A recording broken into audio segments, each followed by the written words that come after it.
मातोश्रीवर उद्धव ठाकरेंच्या उपस्थितीमध्ये माजी नगरसेवकांची बैठक पार पडली आणि या बैठकीमध्ये उद्धव ठाकरेंनी राज ठाकरेंसोबत युतीसाठी सकारात्मक पाऊल उचलल्याची माहिती मिळते।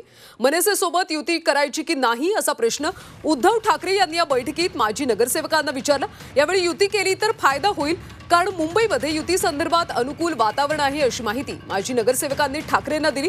आगामी मुंबई मनपा निवडणुकीत कुठल्याही पक्षाशी युती करायची असेल तर आम्हाला विश्वासात घेऊनच निर्णय घेणार असल्याची ग्वाही उद्धव ठाकरेंनी दिली। तसंच ऑक्टोबर-नोव्हेंबर पर्यंत निवडणुका लागतील असा अंदाज देखील ठाकरेंनी व्यक्त केला।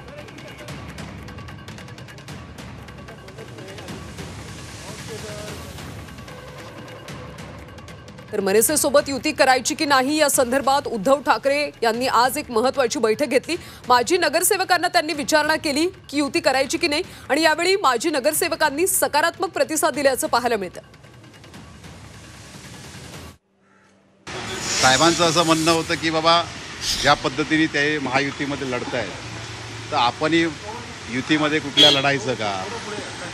तर आम्हाला माजी नगरसेवकांना त्यांनी प्रश्न विचारल्यानंतर सगळ्यांचा होकार आला की युतीचा निर्णय तुम्ही घ्यायचा, ज्यांच्याबरोबर कोणावर युती करायची आहे ते पक्षप्रमुख म्हणून उद्धव साहेब घेतील, त्याची अंमलबजावणी आम्ही करू।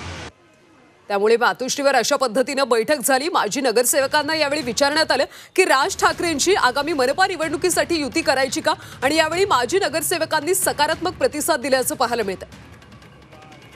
दरम्यान आगामी मुंबई मनपा निवडणुकीत कुठल्याही पक्षाशी युती करायची असेल तर तुम्हाला विचारात घेतलं जाईल असं ठाकरे म्हणाले। मनसेशी युती करायची की नाही उद्धव ठाकरेंनी यावेळी माजी नगरसेवकांना विचारणा केली। युती केली तर फायदाच होईल असं मत यावेळी माजी नगरसेवकांनी व्यक्त केलं। मुंबईमध्ये युती संदर्भात अनुकूल वातावरण असल्याची देखील माहिती आहे। युतीबाबत तुम्हाला विश्वासात घेऊनच निर्णय घेतला जाईल अशी यावेळी ठाकरेंनी ग्वाही दिली।